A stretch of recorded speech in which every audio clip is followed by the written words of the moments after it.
You made it. You have it all, the life you want, except you're missing something. Welcome to The Guy Show, featuring the experts giving you the tips, tricks, and tutelage in wellness, lifestyle, and all things guy, and for the gals that love them.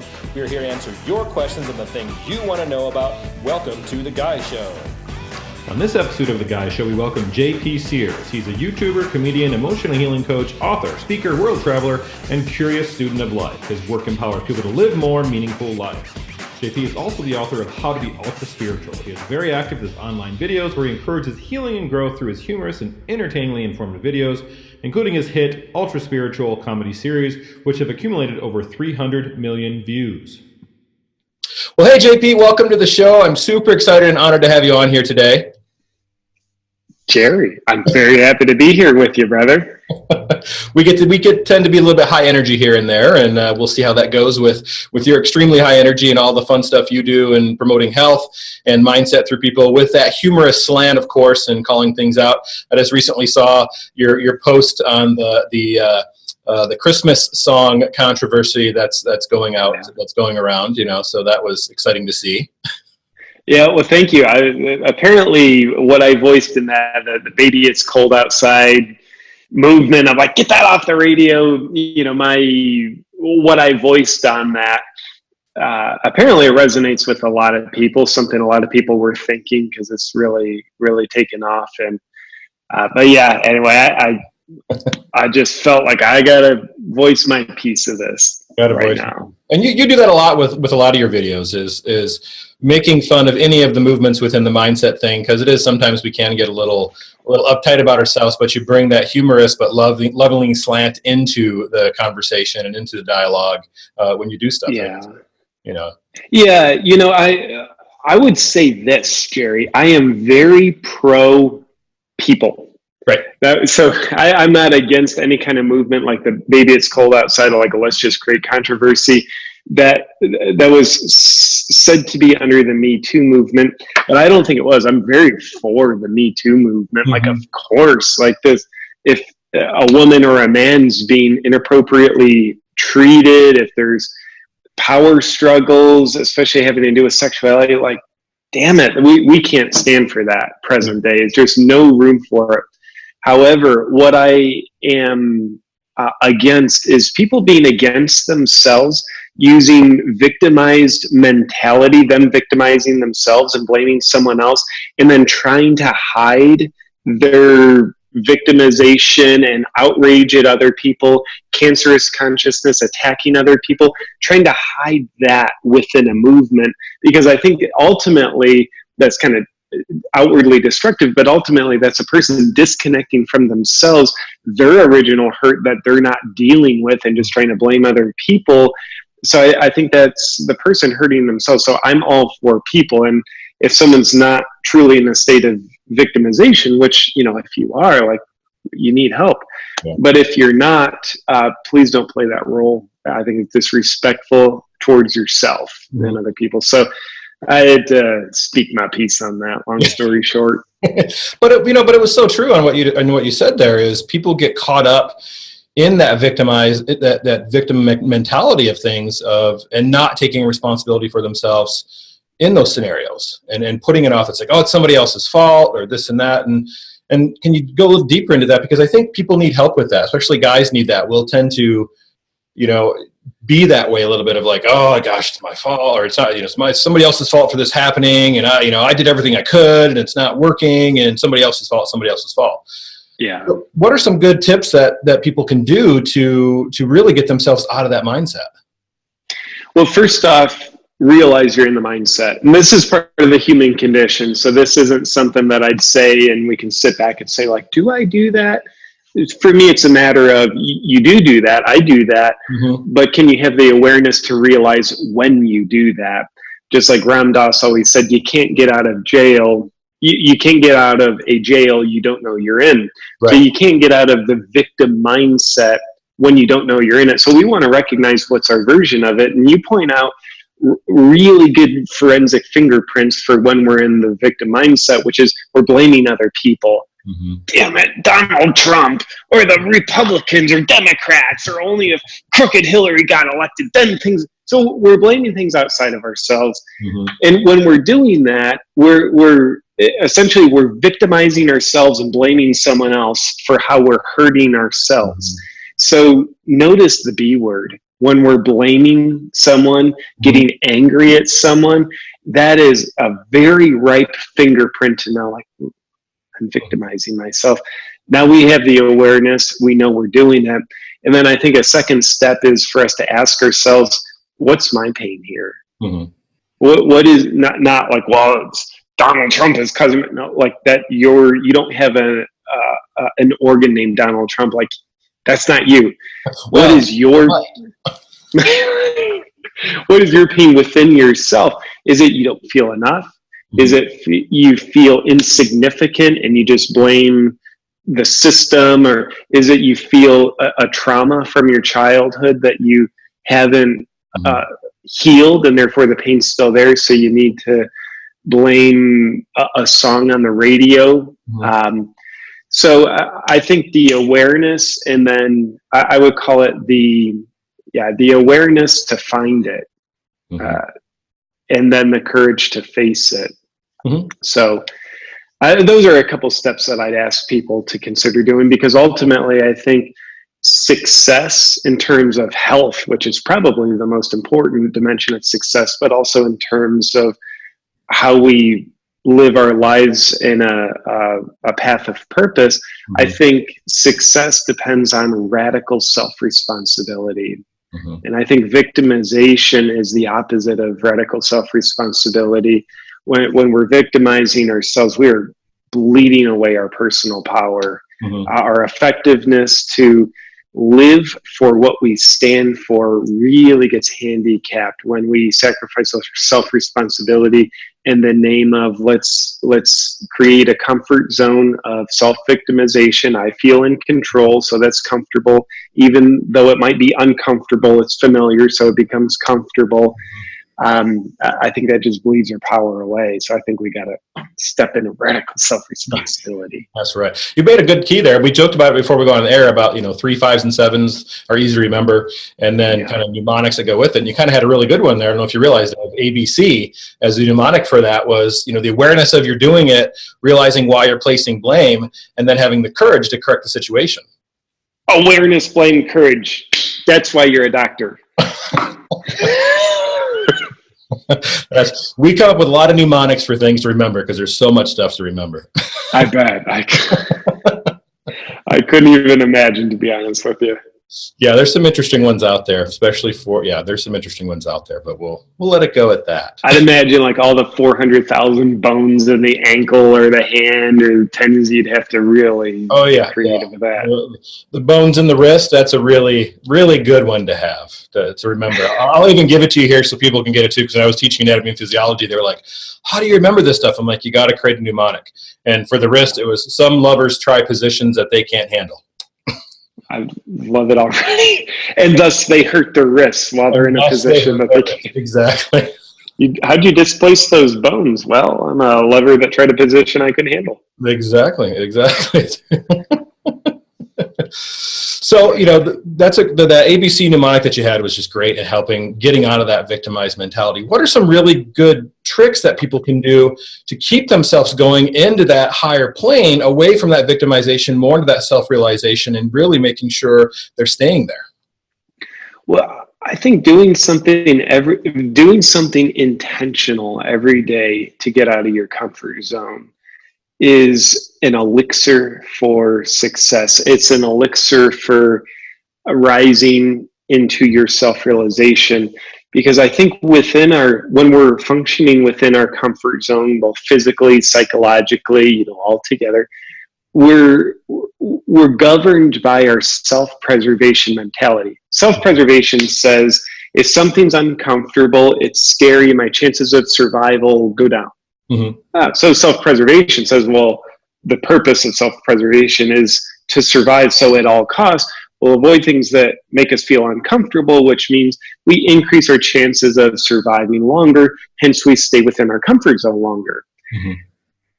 But I think most of us who are listening to this, we don't live in a time where we need to prioritize our self-preservation.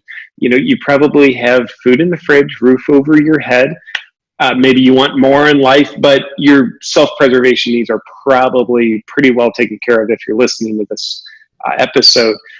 So we get to prioritize self-realization, not self-preservation. And the mantra of self-realization is exactly the opposite of self-preservation. Stay in your comfort zone, self-preservation says. Self-realization says get out of your comfort zone. Purpose, meaning, growth happens outside of our comfort zone. So, and that can be as simple as this morning, I jumped in my pool. And my pool is 46 degrees Fahrenheit, and the conversion to Celsius, if you do Celsius, means you're a terrorist. You're not an American. Fahrenheit's where that is. So it's a very cool pool. I was in there for a minute until I start shivering, and then I got out. So I like the physiological benefits of that, but what I like even more is the psychological metaphor that has me starting my day off on, which is go into the discomfort. So another way how that looks in my life applied into more practical, like what I do in my career. Right now, I'm looking at my whiteboard where I have a lot of new stand-up material. And I do a lot of stand-up comedy shows touring the country. And writing new stand-up material scares me. Yeah. Because I don't know if it works until I'm in front of several hundred people saying it. They're either going to get a pop of laughter or it's going to fall flat and fail. So it's uncomfortable to let me just do all the stand-up routines that I've already tried out and tested. I know it works. Let's not do anything new. But I'm not going to grow. I'm not going to grow as a person, as a comedian. So I got to do new stand-up. So it's everything I'm writing and practicing. It's getting me out of my comfort zone. And I think that's the recipe for success. And we can even look at our relationships. We all know that, the death sentence of a relationship is when we become complacent with each other. And complacent is just another word for comfort. So when we become the lover trying a new position, it's like, babe, it's been 11 years and we're trying something new. It's like, yeah, it scares me too. What are you going to think of me? Are you going to think I'm just a creep off the deep end? Or maybe you're not going to like it. Maybe you'll like it way more than everything else. So, or you get the question of, where did you learn that from? Well, babe, I want you to know it's not what you think. It was just someone else. So I think in all of the areas of our life, intentionally going outside of our comfort zone and, getting directly into health, when we exercise, we are really helping our health. And exercise is inherently uncomfortable. Like I was doing pull-ups last night, and man, they're god-awful uncomfortable, especially when you get towards muscular failure. Yet getting out of that comfort zone of physical activity, that's literally what creates improvements. And anyway, I think if we can all make that a mantra, how can I go outside of my comfort zone today? It's a great step. And then we can actually amplify that. Once we're used to that, we can start to get a little more nuance and say, how can I get out of my comfort zone in all the areas of my life today? Physically, whether it's new position today, babe, or, increasing the exercise. Psychologically, is emotionally increase our vulnerability, express emotions. And I would even dare say in a giving way, how can we actually give so much to other people that it makes us uncomfortable? Yeah. That brings up a good point. You just started working with a charity for helping people in countries that have dirty water to get clean water. Can you talk about that a little bit? Because we talked about that before the show, and that's such an amazing thing to do that a lot of people don't. Like you said, that we're at a comfort zone, then we get uncomfortable, and then a little bit more uncomfortable is giving back to help other people that are less fortunate, because we have pretty much everything we need most of the time. I agree. And recently I've partnered with Charity Water. And at Charity Water, they're amazing. They're very famous for making sure 100% of donations go directly towards drilling wells for the people who desperately need the water. Unlike some other charities where a certain percentage of your donation is going to go to admin fees covering flights for executives, whatever it might be. So I've fallen in love with Charity Water because I'm in love with the cause. Where we talked about, Jerry, you and I live in a privileged way where we get to be concerned with self-realization.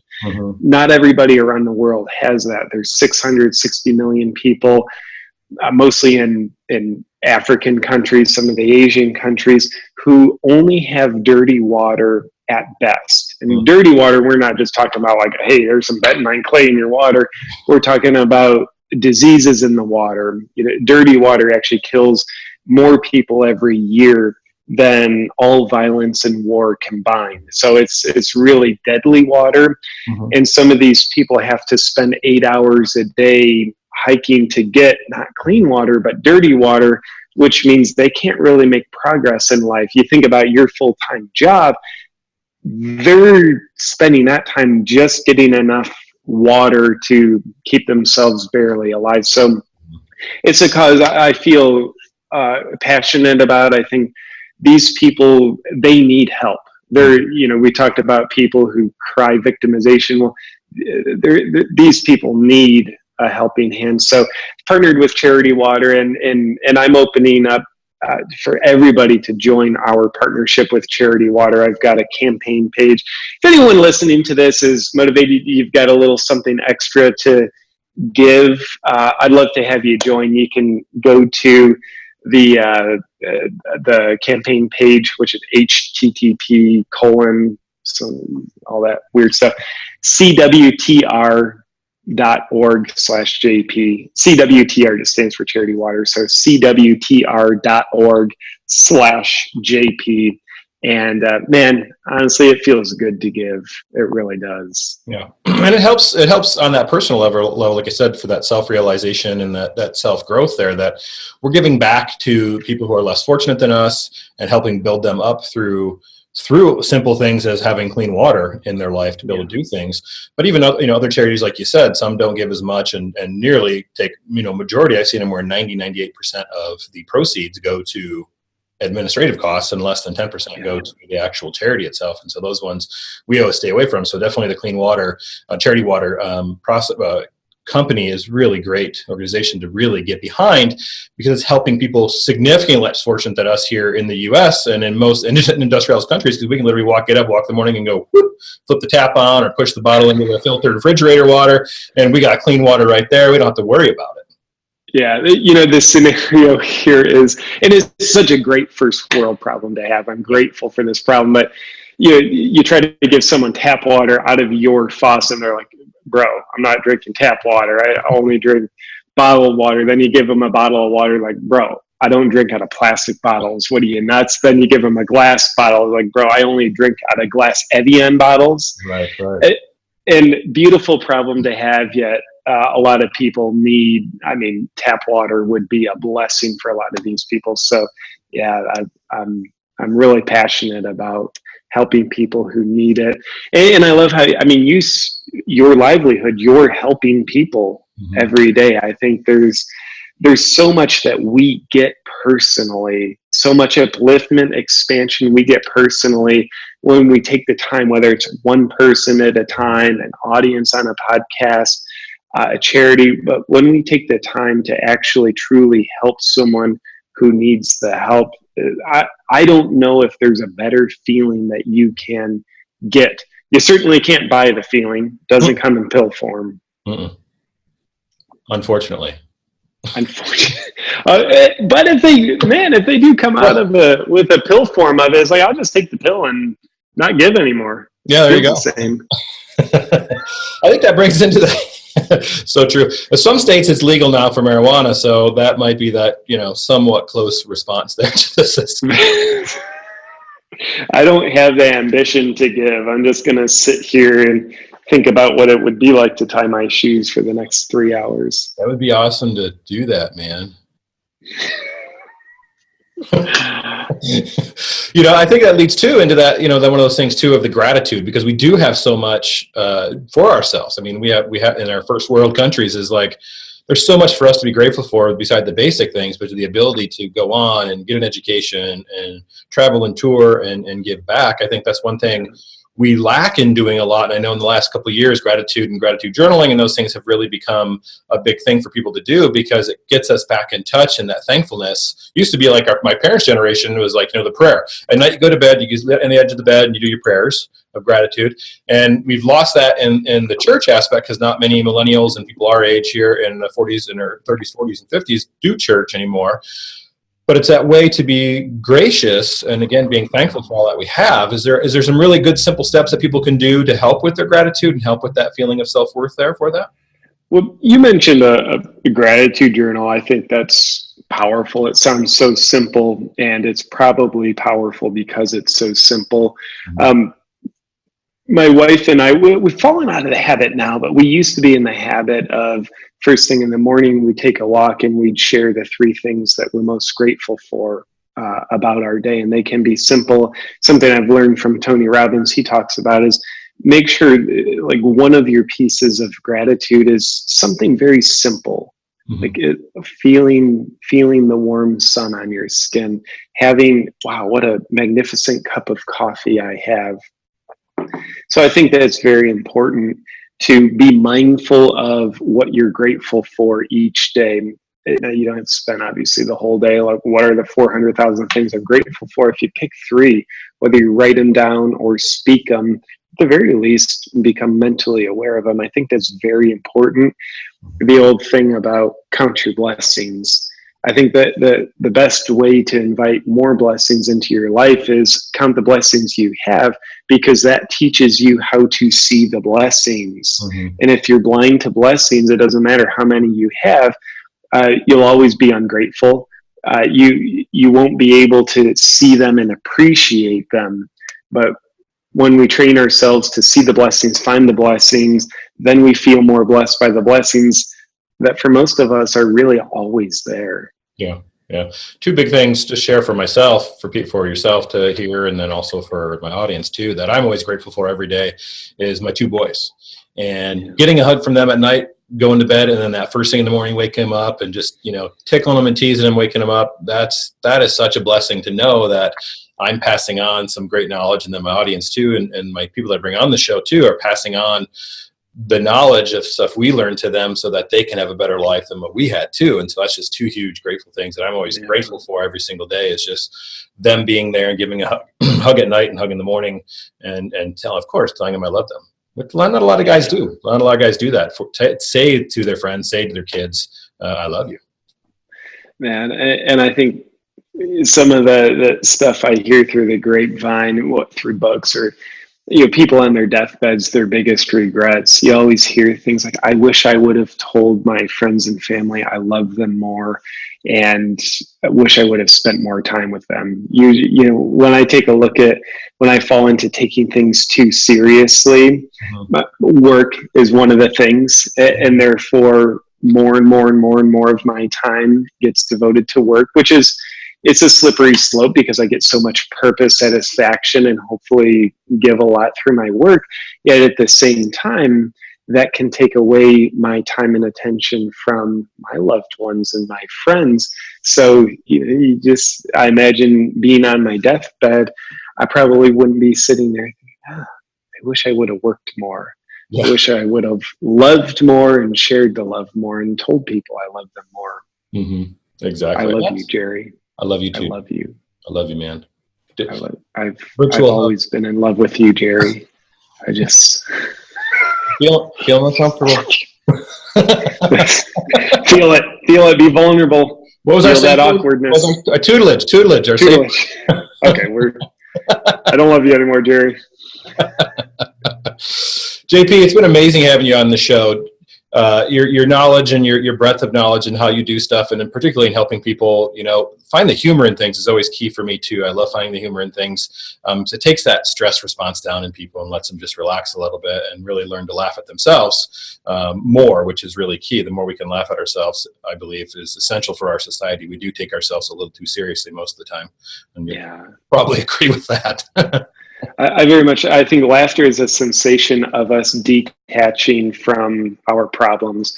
the Buddha allegedly, I've never heard him speak in person, but the Buddha allegedly was a big advocate of non-attachment.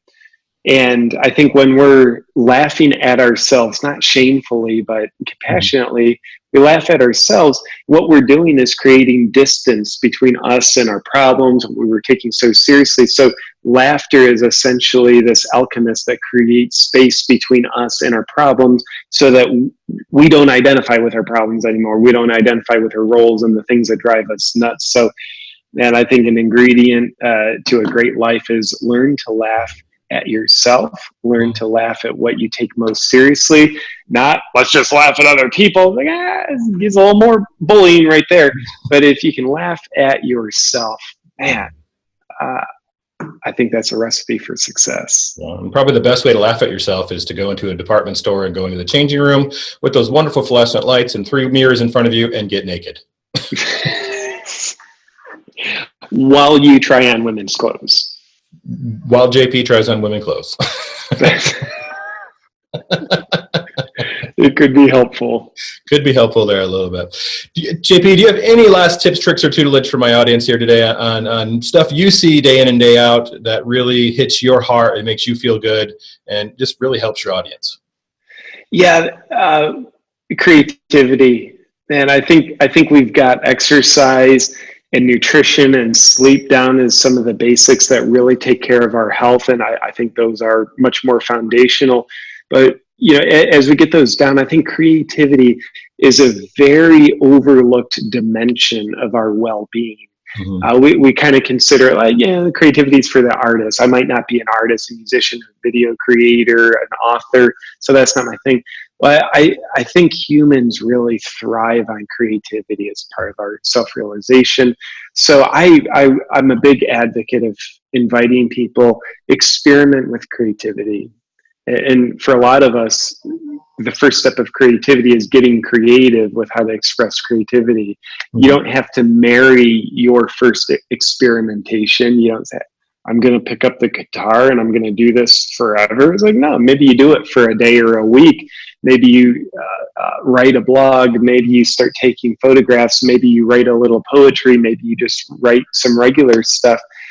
But giving yourself the gift of creativity, even if it's as little as 15 minutes a day, that brings a lot of light and inner fulfillment to people that they can't find through money, status, exercise, and the other pillars of health. So the big advocate of creativity.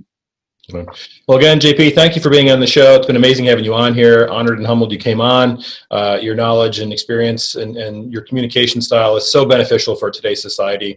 Myself and my audience really appreciate it.